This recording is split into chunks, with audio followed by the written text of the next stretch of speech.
안녕하세요. 글쓰기 기초 수강생 여러분, 글쓰기 기초를 맡은 권호수입니다. 또 동영상으로 이렇게 또 만나게 됐는데요.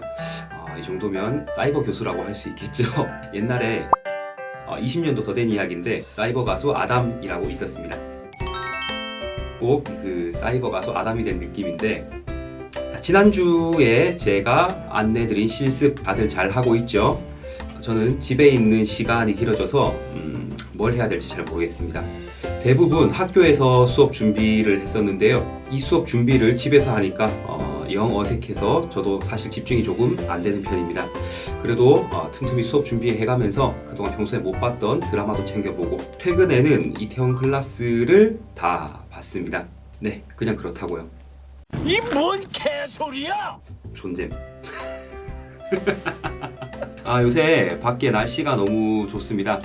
나가지는 못하더라도 여러분들도 창문 열고 봄 냄새라도 좀 맡았으면 좋겠습니다. 영상 따봉 한번 눌러주시고요. 자, 이제 본격적으로 수업을 시작하겠습니다.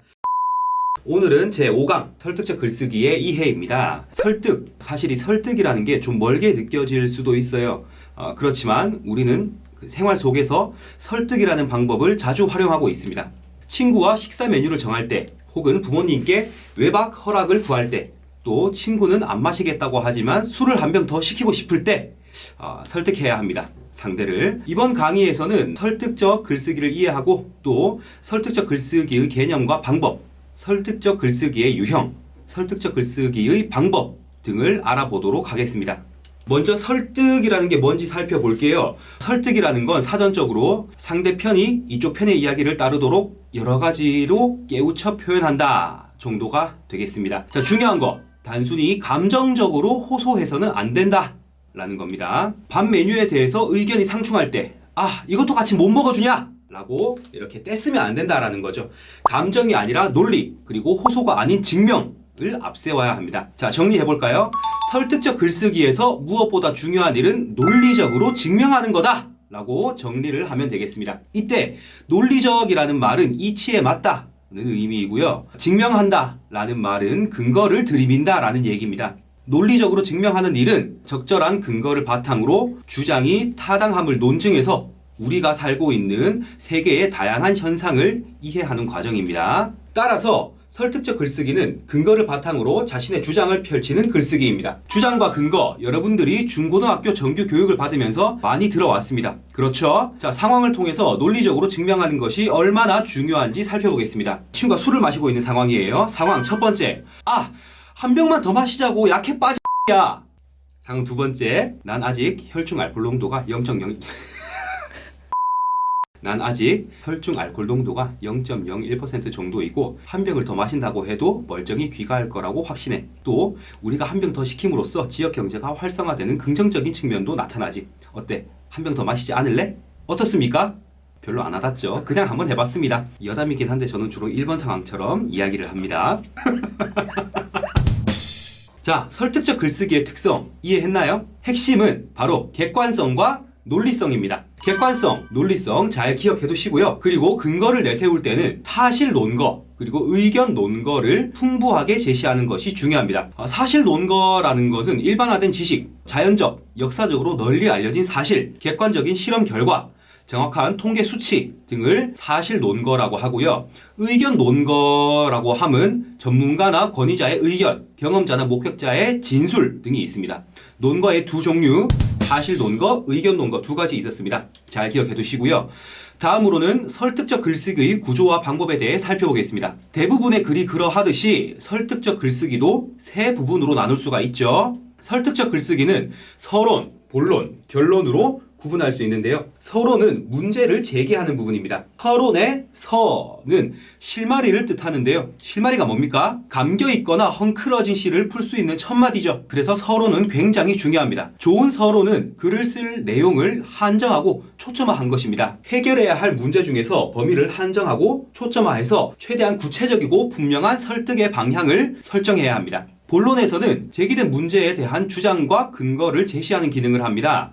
중요한 건 자신의 주장을 내세우고 이를 입증할 수 있는 적절한 근거를 제시하는 게 중요합니다. 주의할 점은 서론에서 제기한 문제를 본론에서 놓치지 않는 것이겠죠.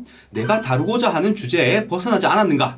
또 내가 설정한 주제의 초점에 타당한가? 라는 문제의식을 지속적으로 생각을 해야 합니다. 그래서 서론에서 제기한 문제의 원인을 분석하거나 혹은 그에 부합하는 예를 들며 자신의 생각을 펼쳐야겠죠. 이때 해당 문제가 찬성과 반대의 쟁점이 대립되는 것이라면 내용의 균형성을 유지하도록 해야 합니다. 자신의 주장만 관철시킬 게 아니라 반대의 의견을 이해하고 존중하라는 의미입니다. 결론은 제기된 문제를 정리하고 확장하는 기능을 하는데요. 서론에서 제기된 문제를 정리하고 본론에서 다룬 핵심 주장과 근거를 내용의 흐름에 따라 간결하게 정리합니다. 이때 자신의 글이 지닌 의의를 생각해보고 반대로 자신의 글이 지닌 한계도 제시하면 좋겠죠. 또 더 생각해볼 거리와 독자들에게 당부하는 말 등을 언급하며 글을 마무리하면 되겠습니다. 네, 다음으로는 설득적 글쓰기의 유형에 대해 살펴보도록 하겠습니다. 설득적 글쓰기는 크게 문제 해결식 글쓰기와 찬반 논박식 글쓰기로 나뉩니다. 자, 화면 볼게요. 먼저 문제 해결식 글쓰기부터 살펴보겠습니다. 문제 해결식 글쓰기에서 서론에서는 문제 제기와 논점의 초점화가 주를 이룹니다. 자신이 다루고자 하는 문제의 범위를 한정해서 구체적이고 분명한 방향을 설정해야 합니다. 본론에서는 문제에 대한 분석과 해결 방안이 제시되어야 합니다. 초점화한 논점이 내포된 문제를 분석하고 이에 대한 해결 방안을 제시하도록 합니다. 이때 주장과 근거를 논리적으로 제시하는 것이 중요하다고 했었죠. 자신이 다루고자 하는 문제를 효과적으로 드러낼 수 있도록 일반적인 원리를 제시하거나 합당한 사례를 풍부하게 제시하면 더욱 좋은 글이 됩니다. 문제를 분석할 때 무엇보다 중요한 것은 다양한 관점으로 문제를 조망하는 거죠. 문제가 놓인 맥락이 개인적인 맥락인지 사회적인 맥락인지 세분화하는 것이 좋습니다.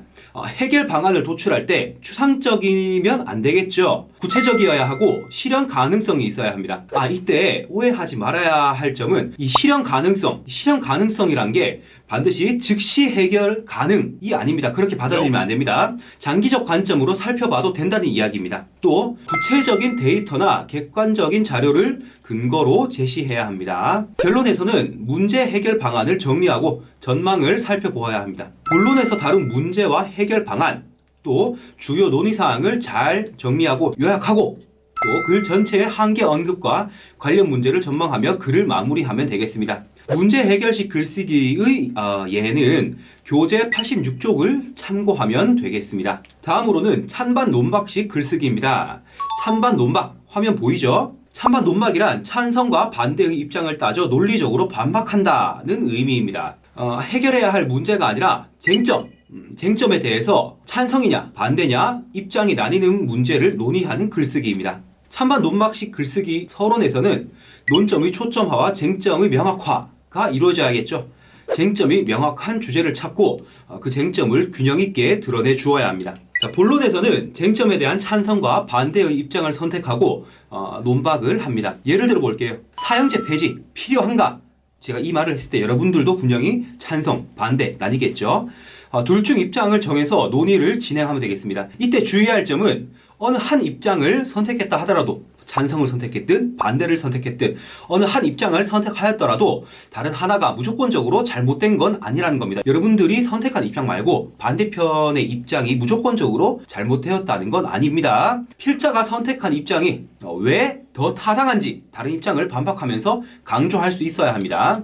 논박을 할 때에는 찬성 혹은 반대가 내세운 논리가 서로 맞물려서 쟁점화 되어야 합니다. 서로 딴 얘기하면 안 된다라는 거죠. 결론에서는 쟁점의 재확인 및 남은 문제를 인식하며 마무리합니다. 쟁점은 구체적으로 어떤 요소로 이루어져 있는지 또 그 쟁점에 대해서 이 글에서는 어떠한 입장을 표명했고 왜 그것이 타당한지 등을 본론에서 다룬 내용을 간결하게 요약하는 작업이 먼저 이루어져야겠고요. 그 다음으로 논박 과정에서 놓친 부분이 없는지 간과한 부분은 없는지 남은 다른 문제가 있는지 등을 파악합니다. 이 과정은 주장에만 사로잡혀서 더 큰 맥락을 파악하지 못한 건 아닌가 하고 돌아보는 과정입니다. 또 관련된 다른 문제들을 전망하며 글을 끝맺으면 됩니다. 찬반 논박식 글쓰기는 문제 해결식 글쓰기와 유사하지만 해결해야 할 문제가 아니라 쟁점이 있는 문제를 논의한다는 점에서 다르죠. 찬반 논박식 글쓰기의 예시는 교재 88쪽을 참고해 주세요.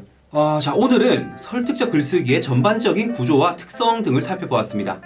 하루빨리 여러분들을 강의실에서 봐야 하는데, 네, 그래도 어쨌든 여러분들 다들 힘내시고요. 다들 건강 무탈히 지내시길 바라겠습니다. 영상 따봉 한번 눌러주시고요. 다음 시간에 보도록 하겠습니다. 다음 시간도 사실 장담은 잘 못하겠어요. 강의실에서 보게 될지, 다시 이렇게 영상으로 보게 될지는 잘 모르겠지만, 어쨌든 우리 또 다음 시간에 보도록 하겠습니다. 그럼 저는 이만 물러가도록 하겠습니다. 끝입니까? 자, 한잔하러 갑시다.